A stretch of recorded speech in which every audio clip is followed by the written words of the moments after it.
The final week of the P4G season is finally here, and Playmore is taking on the Thunderclap Titans, an opponent we know quite well with Uzi, and one that we've struggled against in the past. But Tyler, this is one of the most important games in Playmore history. A lot's on the line. This is do or die, not just for us, John, but for Uzi too. Whoever wins this, you're in the playoffs.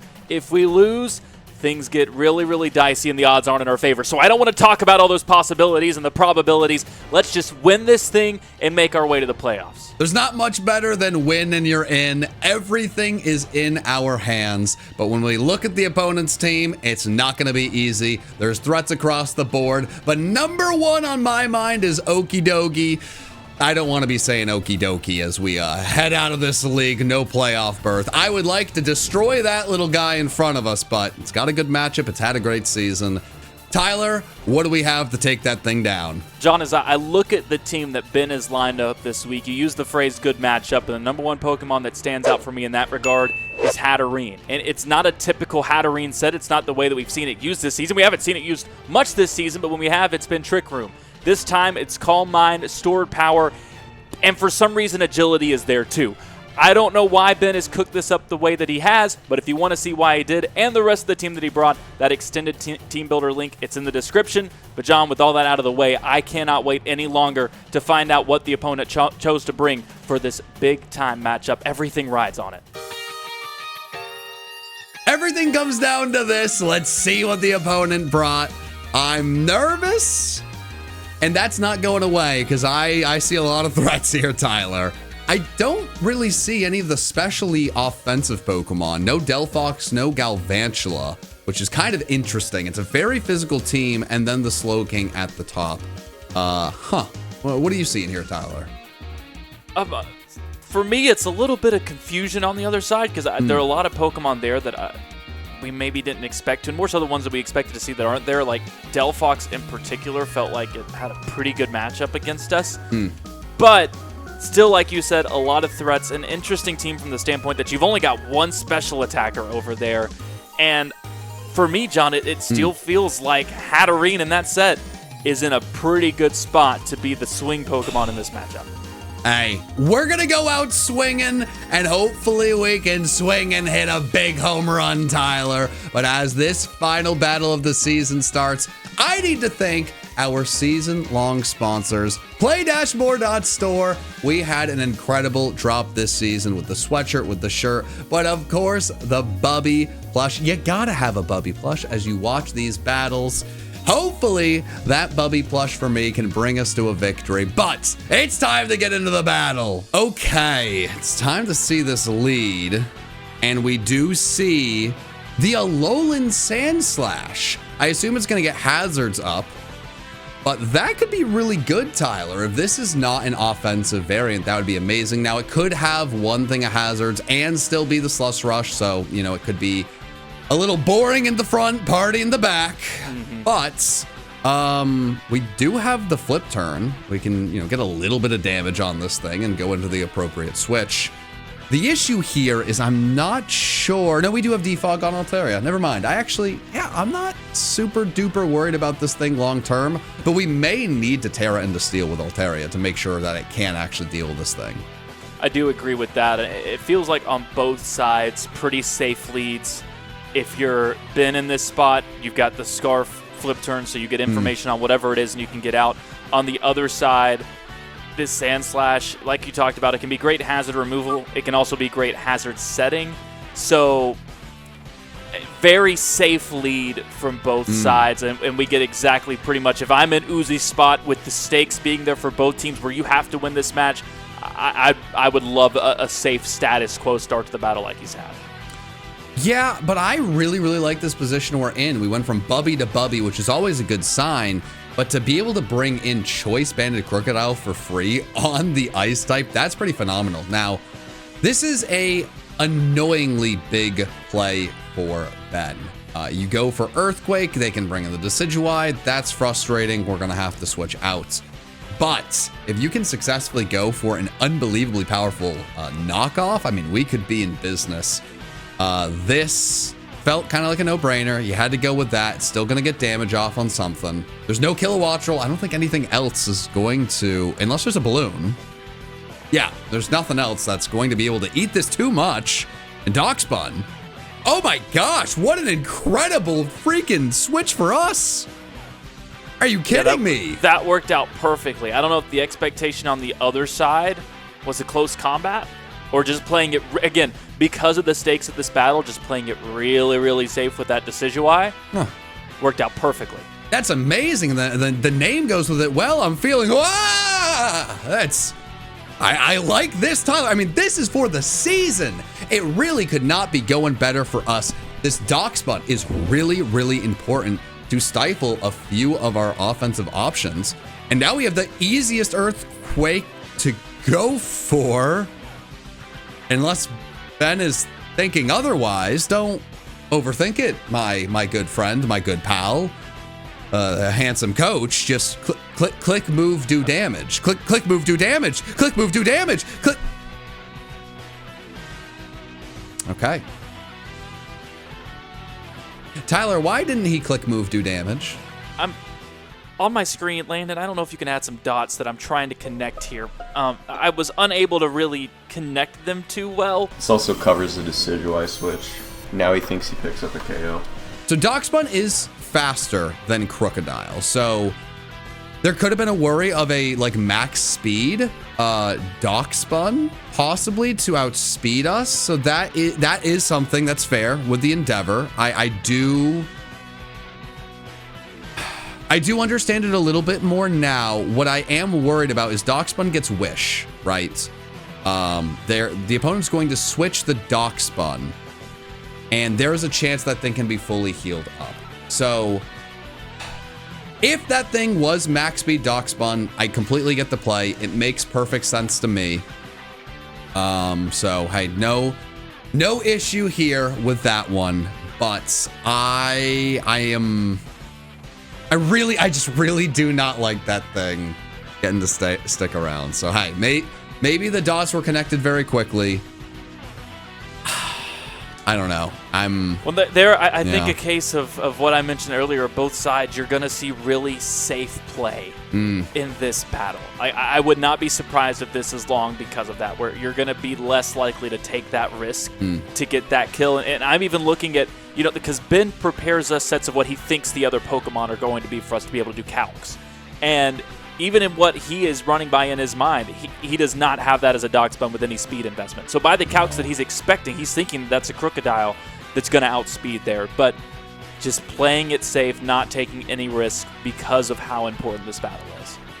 And it's really difficult. You can't lose one of your win cons this early into the battle.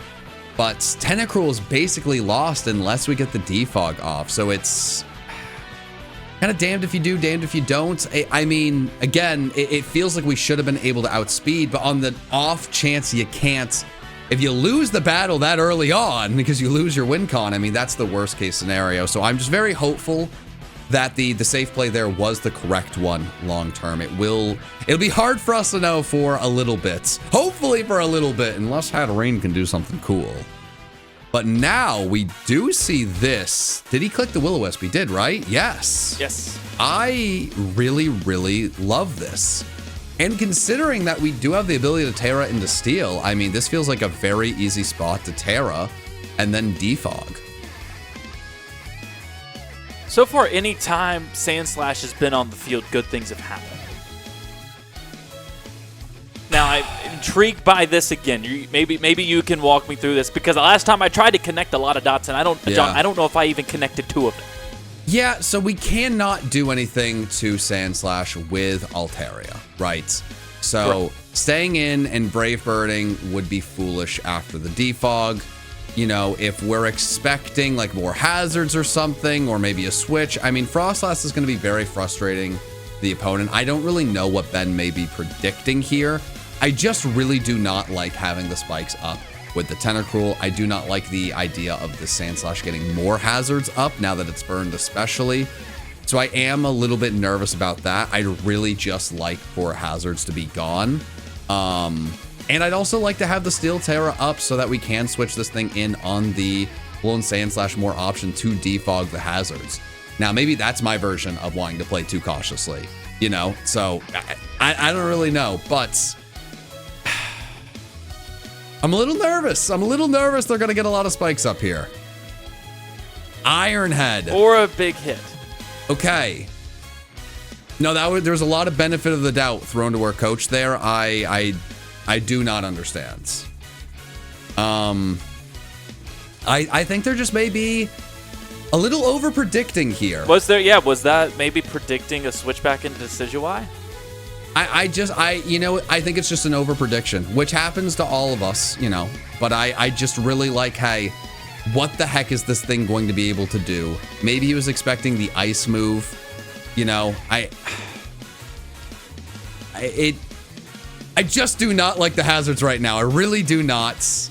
We do see the Darkspawn come in, and this, going back to that last turn, I feel like this is just fodder. Darkspawn was probably death fodder against the Crocodile. It's death fodder here.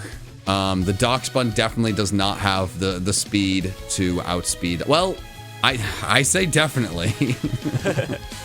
No, there's no way. Yeah, it definitely doesn't. It's definitely death fodder, so I think we definitely would have been able to kill it with the Crocodile. It was a little unfortunate. But this should be a kill for Bubby over here, and Frostlass hasn't done anything meaningful for us all season, so I'm here for it. Now, this is interesting. The Terra, is this like, is it Scarf? Darkspawn? Was I wrong? Were we wrong the whole time? Oh, it is Scarf Darkspawn. That's a Scarf Darkspawn. We were wrong the whole time. You know what? Yeah, forget everything we said about speed. Good. Yes. Well, no. No, because unfortunately, we've lost like 2 Pokemon to it. We have, yes. And that was the damned if you do, damned if you don't situation that I was throwing out there earlier. Again, it was me. I mean, maybe it was just I'm having a really hard time commentating this battle. There's a lot of things happening. Didn't expect the Scarf Darkspawn for a lot of reasons, but it was kind of switched in as death fodder, where Ben could have gone for an attacking move. Obviously, he went for disable, so maybe it was an unbelievably good prediction on the opponent's part, but we could have gone for the substitute. So it's very interesting to try to figure out what either coach is thinking. But regardless of what they're thinking, it's not working out for Ben. What I'm suspecting is this may have been thrown in as death fodder, and it just worked out perfectly for the opponents. I agree with that. Which is unfortunate. It puts us in a really unfortunate spot. Frostlass is threatening to end the season as a big 0. So Frostlass is the #1 cheerleader for us to win this battle. To try to get one more shot at anything that could be helpful. Because if we lose this battle, Frostlass is the #1 Pokemon I'm looking at as the reason we did not make the playoffs. So that stupid Ice Axle? Triple Axle. I'm not saying if the Triple Axle hit 3 times that we would have already clinched a playoff spot by now. Like, I'm not saying that. I'm just saying it's on the table. It is firmly on the table. But now we are seeing the steal and the defog. This is something I wanted to see earlier. Against the Sand Slash, it is a little brutal to see this come to fruition at this turn. But you know what, Tyler? Here's the thing, right? I was questioning what the coach was doing earlier, and we saw that Darkspawn turned out to be Choice Scarfed. Would have been able to get the Endeavor off on the Crocodile. So Crocodile is still at full health. We still have that Hatterene that could do some crazy things. The only thing we've lost at this point is the Frostlass. Now we got rid of Hazard, so Tentacruel is still around, which is nice. So, and with Tentacruel, I think, does Tentacruel outspeed the Darkspawn Scarf too? I think it does. Yeah. So, I mean, not an ideal set of plays. We have definitely come out losing a little bit in all of them, but it's not the worst place to be, and we should be able to 1v1 the Sand Slash pretty easily, which... If they both stay in, we're just in for a war of attrition. Yeah, which realistically, that's what this entire battle has been so far. It has been, and I feel like there's been too many predictions on Ben's part so far, where I feel like this, in a lot of ways, has been very straightforward, you know? Why did its triple axle get to hit 3 times? To hurt our feelings. Yeah. Did you see that, Frostlass? Yeah. That's how it's done. It is unfortunate. It seems like this is what could have happened a few turns ago. Yeah, I was about to have that same thought. Yeah. And I'm glad you bring it up. Yeah, it's...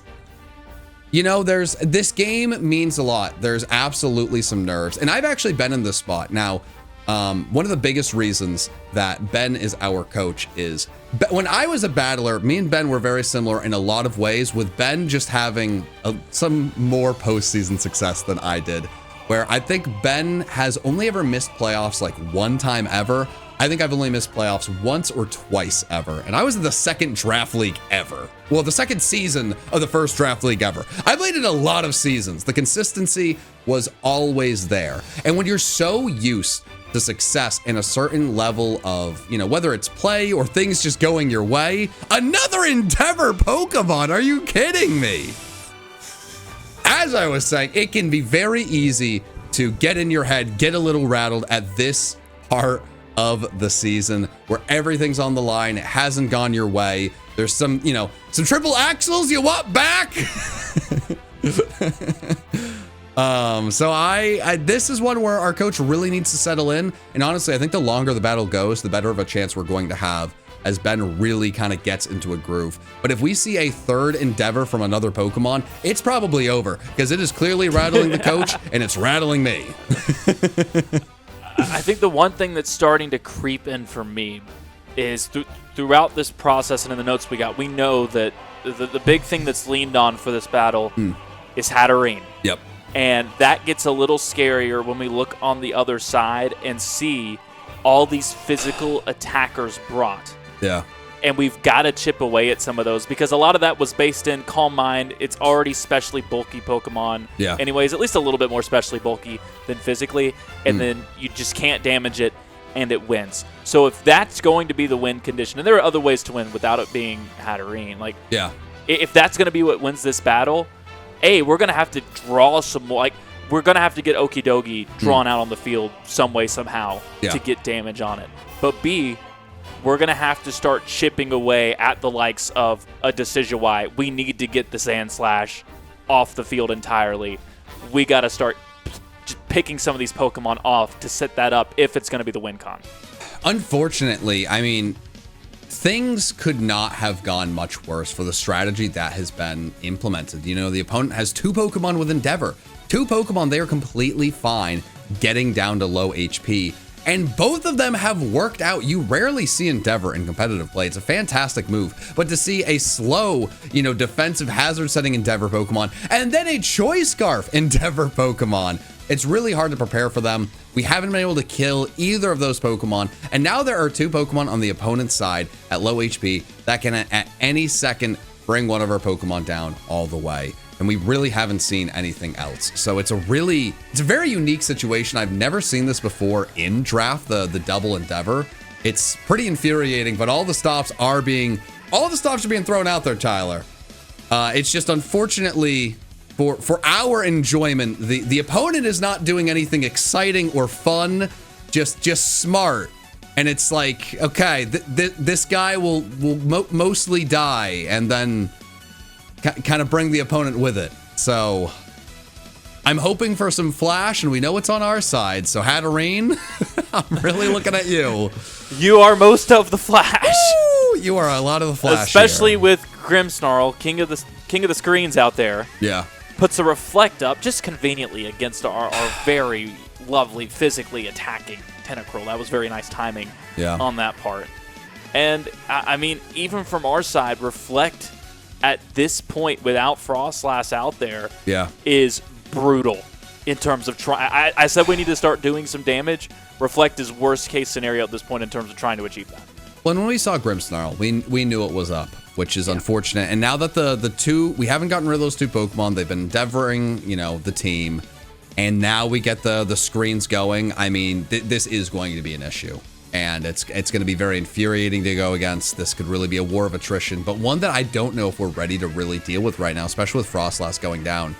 The longer this battle's going, the more the more devastating that early loss was. It very unfortunately needless, and it was really perfect for something like these Endeavor Pokemon, as obviously you can't Endeavor a ghost, it's dead. So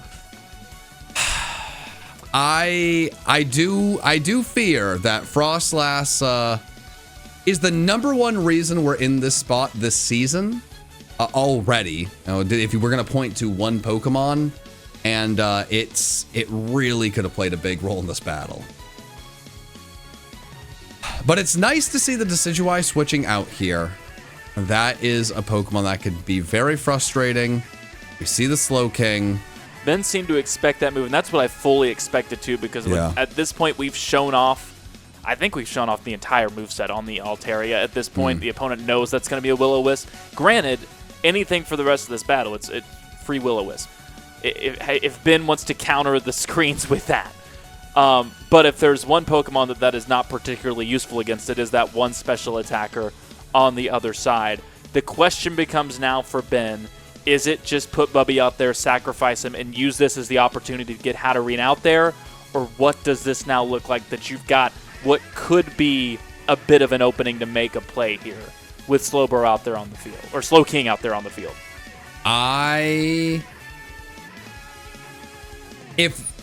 Oh man. I think the play might be sacrifice Thundercruel to bring the Hatterene and try to win right here.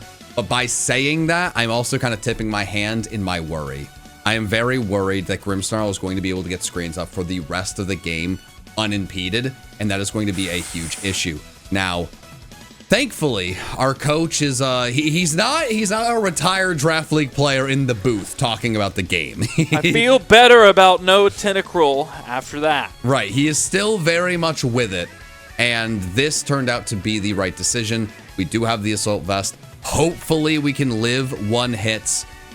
The Nasty Plot is scary, though.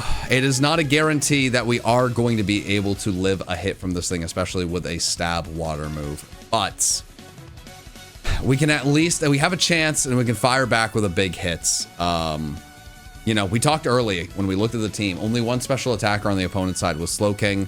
That being immediately the offensive thing was, you know, Nasty Plot. You don't love to see that. But hey, was that Rock Slide? Because there's always a chance of a flinch. He's got really small arms, doesn't he? Really tiny, tiny arms. Really 0 damage, too. But we do live. So, you know, there was definitely a prediction on the opponent's side. I maybe a water move wouldn't have killed anyways.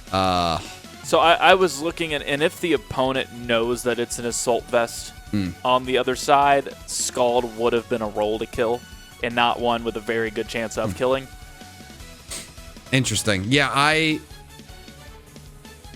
mean, I think that's just the safe play from the opponent, you know, sacrifice this thing. You know, Regenerator's going to heal it up. The opponent has been willing to sacrifice these Endeavor Pokemon. It's been killing me. But we did finally get one of them out of there. And thankfully, that Reflect, I mean, there can't be too many more turns. I'm pretty sure at this point we know that it is the Light Clay for the Grimmsnarl, which is a huge issue. I mean, Hatterene's our only chance to win here, but that's, I mean, if they get a light screen up, that changes things. You know, it's really, I mean, it's scary Terry hours out here where we really, really, really need a chance to break through when those screens are not up. Now, one thing that is really nice, Tyler, is Crocodile. You can't use Prankster against Crocodile. So getting Crocodile in would prevent that thing from doing the thing. And now that the Darkspun is gone, hopefully the Scarfers are gone. Because I'm pretty sure we outspeed Okidogi with our Crocodile. So we should outspeed everything left on the team unless there is a Scarfer, which obviously we know the Darkspun. When you're in a spot like this, speed is so important. And being able to have any kind of priority in situations to give yourself a chance. Yeah. That hurt my feelings. Well, it's the berry. It's always going to be the berry. The berry is gone, though, which is nice. And, I mean, I've been bringing it up a few times. Crocodile, is it time? I mean, the berry's gone. Banded. if we outspeed, I mean, we're good to go. And Tyler, you tell me if I'm wrong, but Crocodile does naturally outspeed. Yeah, very easily. So, correct. I mean, is there a reason not to go into that in Earthquake? Is it, I mean, the screens would make sense, of course. I'm hoping being Choice Banded and the Berry gone, there's at least a chance there. Could be our chance to bring in Bubby, but I mean, I guess we're relying on the weakness policy.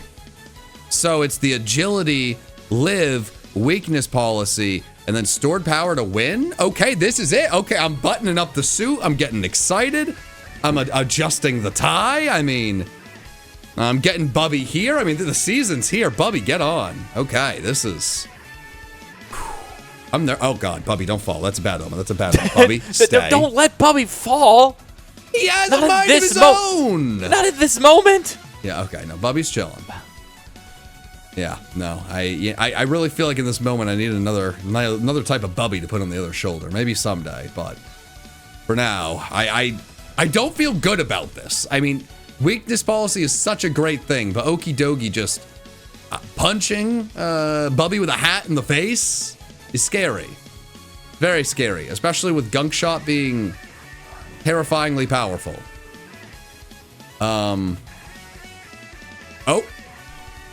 Oh my God. No way. Wait, that's something you would understand. Okay. So, I'm not worried about Decidueye killing us. If we were, like, if Okie Dokie switched out, Decidueye is not as powerful. Oh, okay. No. Now here's the concern. Uh-huh. If it has Poltergeist. Ah, I hate that move. Then this would be a dead Bubby. Wait, but Poltergeist isn't even as strong as Gunk Shot. Is it? Or is Poltergeist based on like the move? No.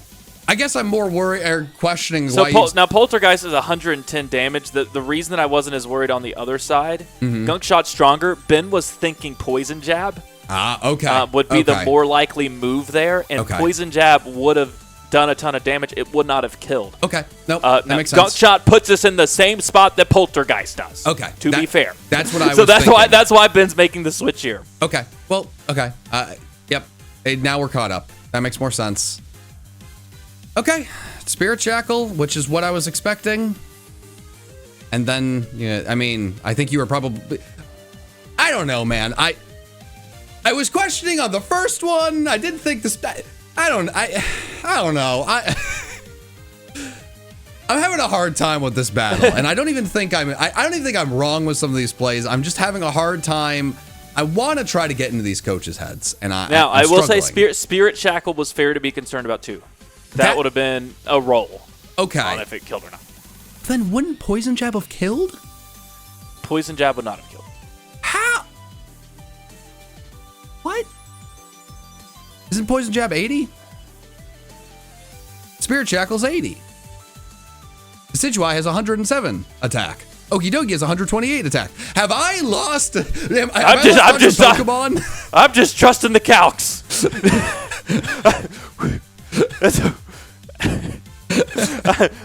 I'm trusting them with everything I have. You know what? I respect it. I just want to see our friend with the hat win this battle.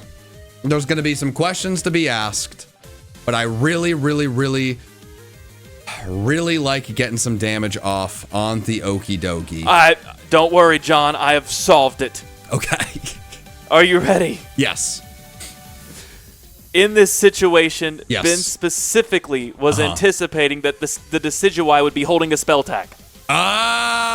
Okay there. Okay. I am now understanding more. Okay. So even if we set up now here's the part where Ben I'm kind of questioning because he was expecting he had all this lineup, spell tag, poltergeist, big damage. Then we see Spirit Shackle. Yep. And we've started to see these different moves from what's expected, and it's going to turn to a mental game where Ben has to keep track of everything that's being used because it is not lining up with what was expected. which we already knew because half the team knows Endeavor for some reason. Right. Yeah, and it's unfortunate. You know, I think right now the opponent is making a lot of very like straightforward plays, and they're able to do that successfully just with where the battle is. Now, what I'm really worried about is Decidueye. It doesn't seem like we are confident we would be able to kill the Decidueye with a stored power, even after an agility, which is obviously very necessary for us to be able to sweep this team. So I'm a little nervous about that. But this is where things get really nice. We had one chance to do this, Tyler, one chance, and he just did, he did the one, right? The one. One chance.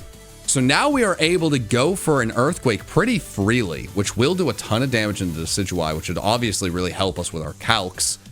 Or he can make a really big prediction here, because there has been a close combat. So I know there's not a chance that knockoff is going to kill this Okie Dokie, but I feel like you can make a prediction if you want. I really like the Earthquake play here. Something I think is going down, and hopefully, if nothing else, we can get a 2-shot. I'm really hopeful. This is a really big turn. I think this one decides the battle. You know, we had to sacrifice a Pokemon. I think you were right about this being the opportunity to get Crocodile into the battle. Yeah. Yep. Is that the doc? No. Oh, I love this. I love this so much. This is fantastic. This would mean no more screens for the rest of the battle, Tyler. This is such a huge deal. Prankster is not going to be able to go off against a dark type. I really love this for us.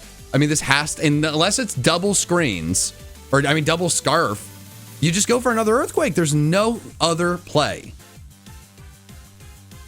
Right? I agree. Have I fully and lost as touch? slow as Grimmsnarl is,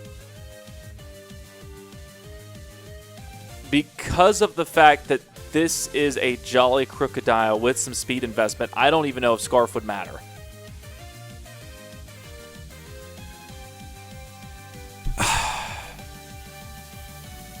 I don't understand. I do not understand, Tyler. Do you?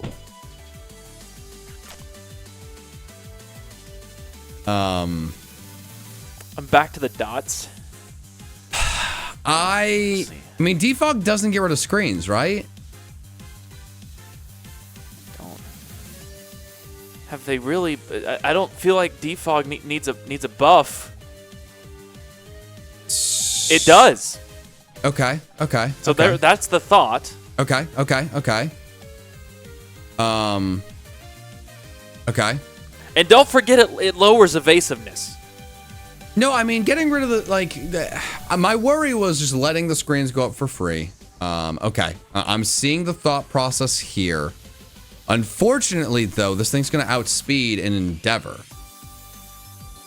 But if we're able to get rid of this thing, then we get rid of the Scarfer, and maybe that allows the Hatterene to outspeed everything on the opponent's side after an agility and possibly win.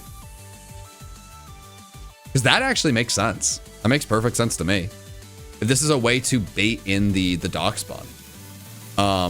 It is another point in the battle where we've let a Pokemon be half dead and stick around. I mean, this one doesn't have Endeavor, but it does have Prankster screens, which is obviously frustrating. What?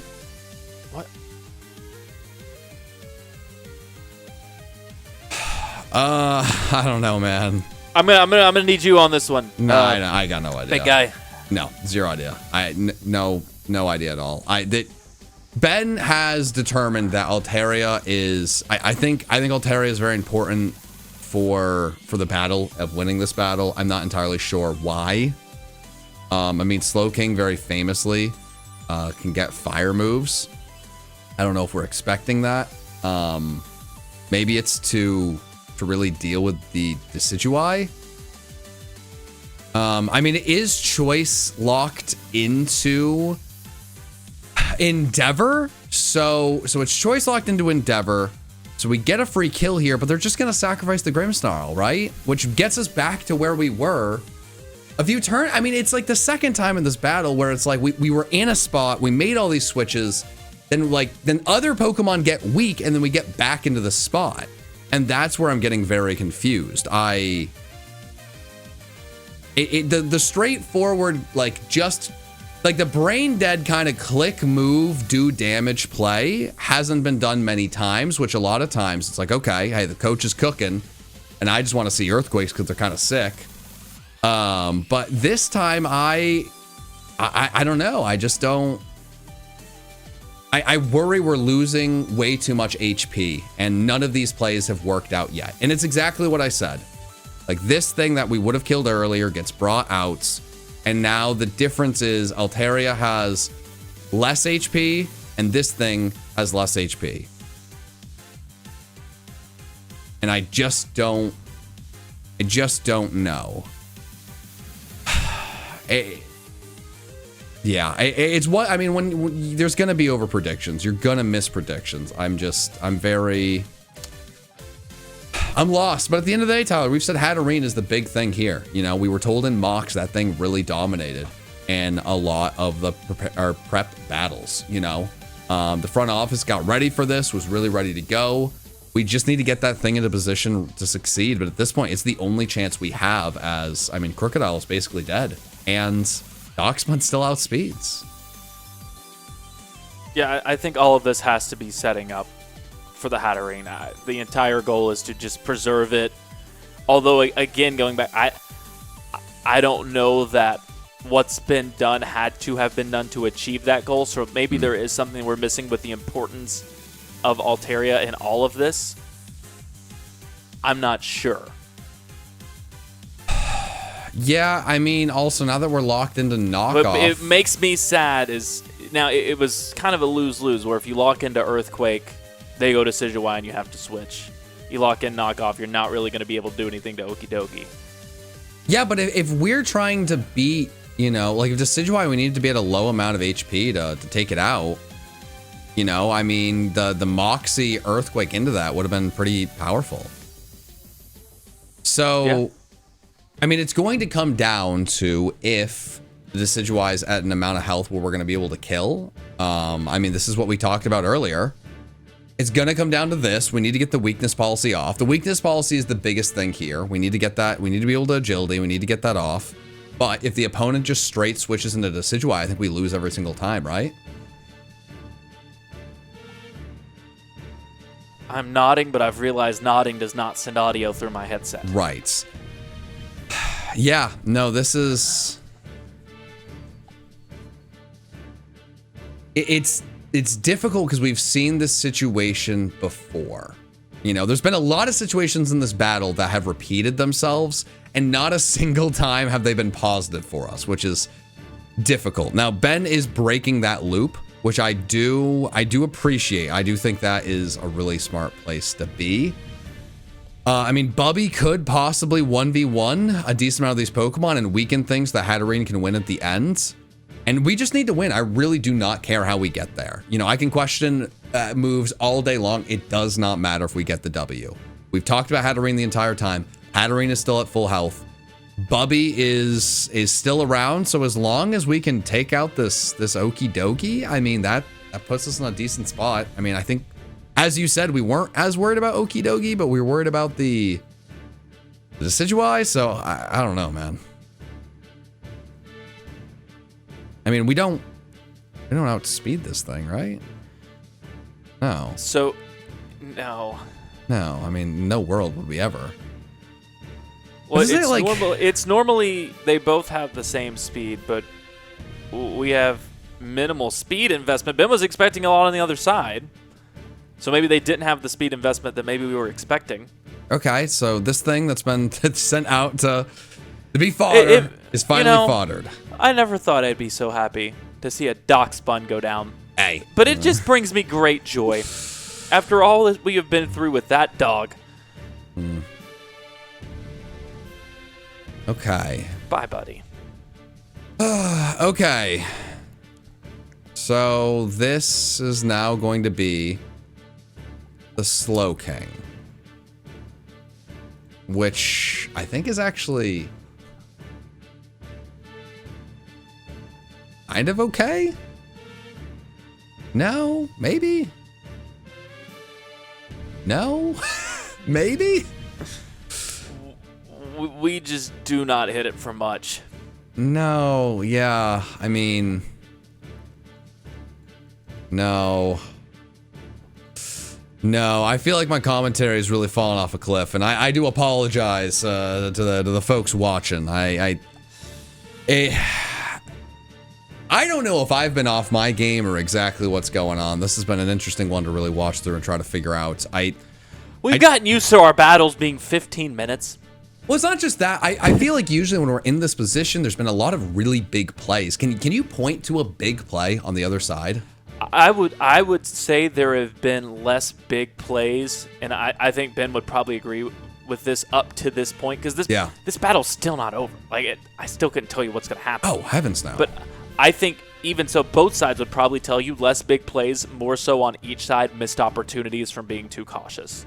Yeah, it's been a very, very cautious battle, and it's been... But again, two teams that are playing for their season.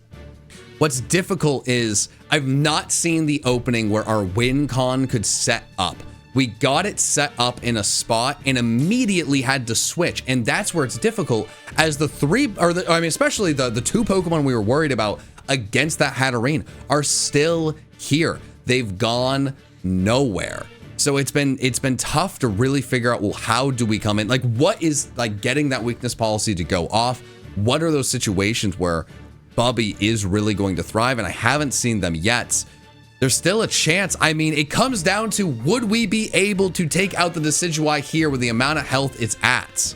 Because if so, we got a shot.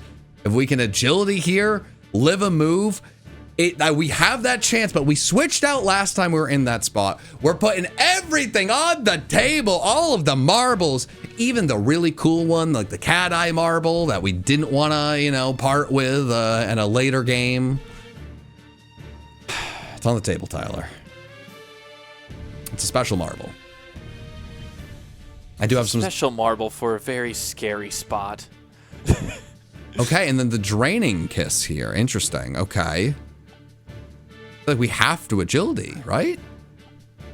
Oh no, we outspeed, but we don't kill. And we didn't kill.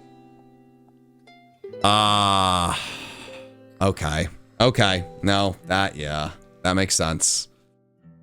Hey guys, Editor Landon here. Wanted to give a quick spoiler warning because John and Tyler are about to talk about a couple of matches that happened in the P4G that determined whether or not we made playoffs. So if you wanted to go check out those matches, feel free to go click off the video and go watch the other matches that are in the tournament. But here is John and Tyler to talk about the rest of the P4G season.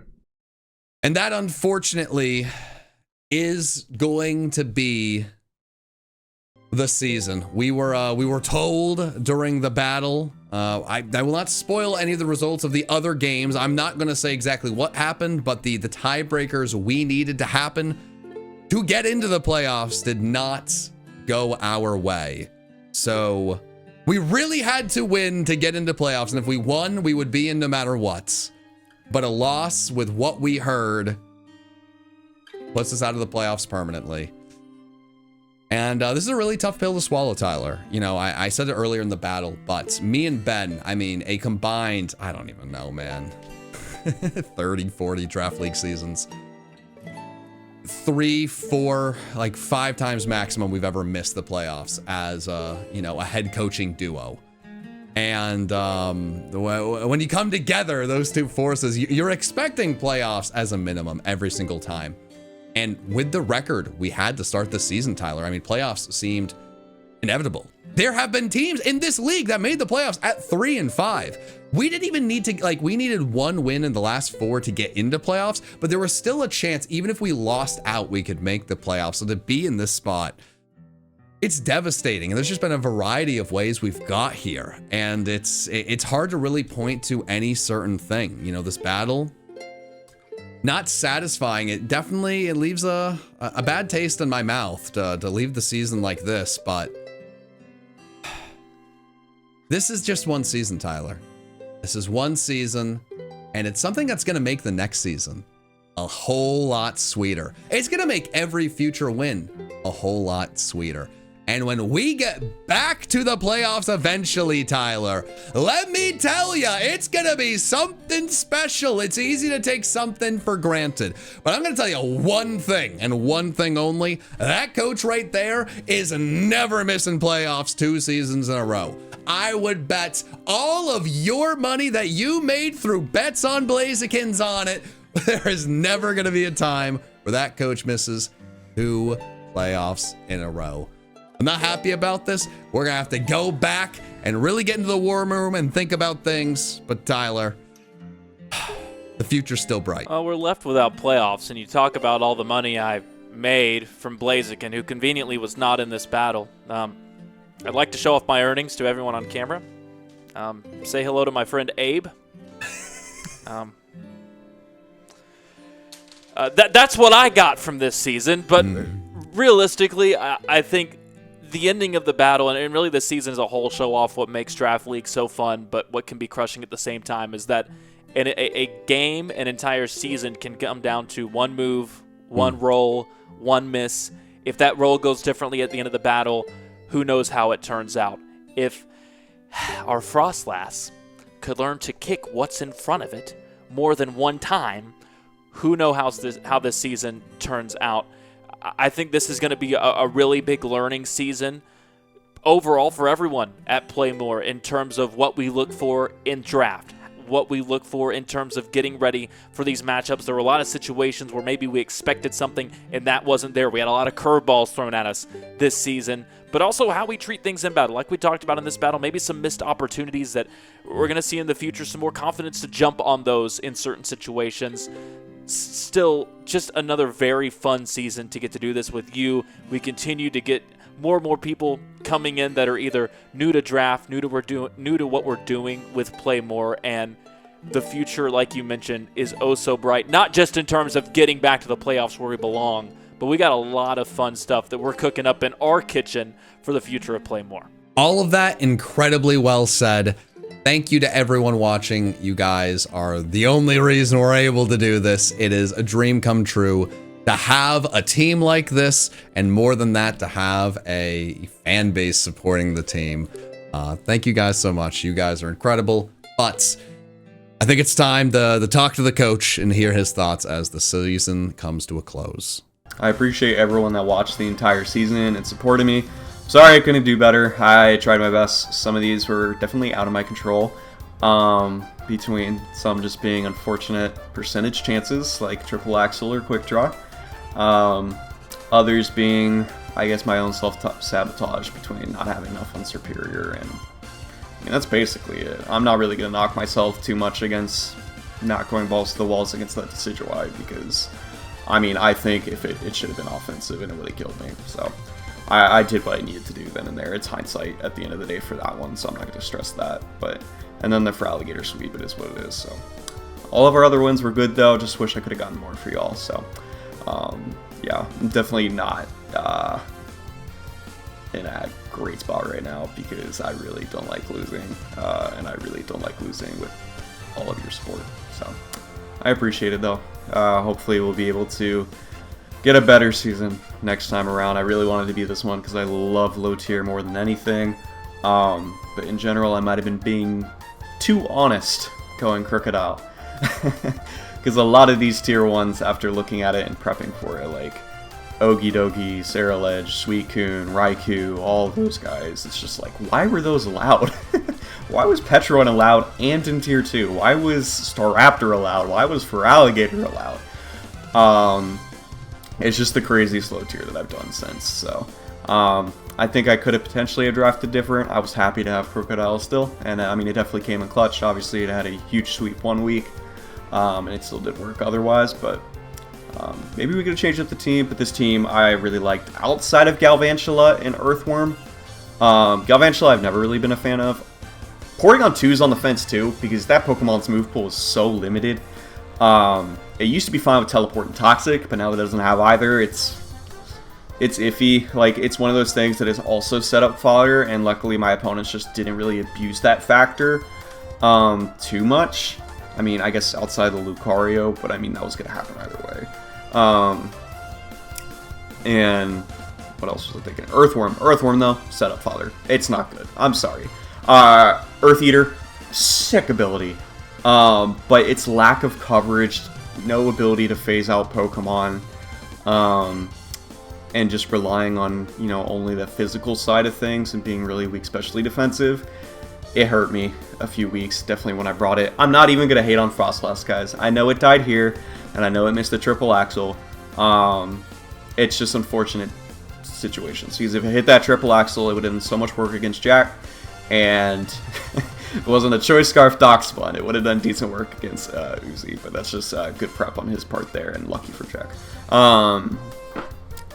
So, I mean, it is what it is. So we had Choice Scarf Tentacruel and Choice Scarf Dock Spun in the final game. No one would expect that, so it's funny. Thank you all for watching, and I know I've been a little bit of a negative Nancy, but I appreciate you all for coming to the swamp every week, so thank you. Check out the store, support the merch. I appreciate you. Bye.